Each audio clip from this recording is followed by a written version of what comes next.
Бештин айынын 16-сы Қазақстандықтар мамлекеттик майрам көз карандысыздык күнүн белгилейт. Мындан 32 жыл мурун 1991 жылы өлкөнүн жогорку кеңеши эгемендүүлүк жөнүндө конституциялык мыйзам кабыл алган. Эгемендүүлүктү жарыялоо ошол кездеги жалгыз туура чечим болгон. Муну менен катар жаңы тарыхый мезгилдин башталышы экени көпчүлүккө белгилүү. Көз карандысыздык жылдарында өлкө тар жол тайгак кечүүдөн өтүп, бутуна бекем туруп, күчтүү мамлекет аталды. Бүгүнкү күндө Казакстан туруктуу өнүгүп, инвестициялык, экономикалык, транспорттук жана логистикалык дараметин арттырып келет. Анын үстүнө өлкөдө чоң саясий жаңылануу жана трансформация жүрүп жатат. Весь прошлый год у нас осуществлялись реформы, и в этом году их оформление.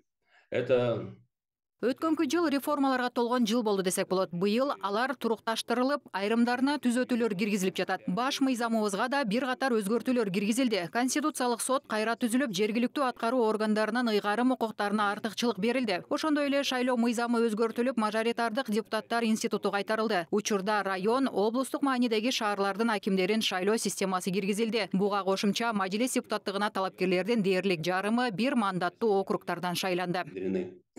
И это уже в этом году проходило в результате выборов в Мажилис, половина которого была избрана по одномандатным округам. Эгемендүүлүк жылдарында Казакстан эл аралык аренада бир катар ийгиликтерге жетти. Бүгүнкү күндө өлкө Бириккен Улуттар уюмунун толук кандуу мүчөсү жана Шанхай кызматташтык уюму, Европа кызматташтык жана коопсуздук кеңеши, көз карандысыз мамлекеттер шериктештиги, Түрк мамлекеттери, МАГАТЭ, ЮНЕСКО сыяктуу уюмдардын алкагында кызматташтыкты чыңдоого олуттуу салым кошуп келүүдө. Казакстан глобалдуу маселелер жана учурдагы кырдаал талкууланган диалог аянтчасы катарында таанылды. Анын үстүнө Казакстан антиядролук кыймыл жана тынчтык демилгелери аркылуу күчтүү беделге ээ болду.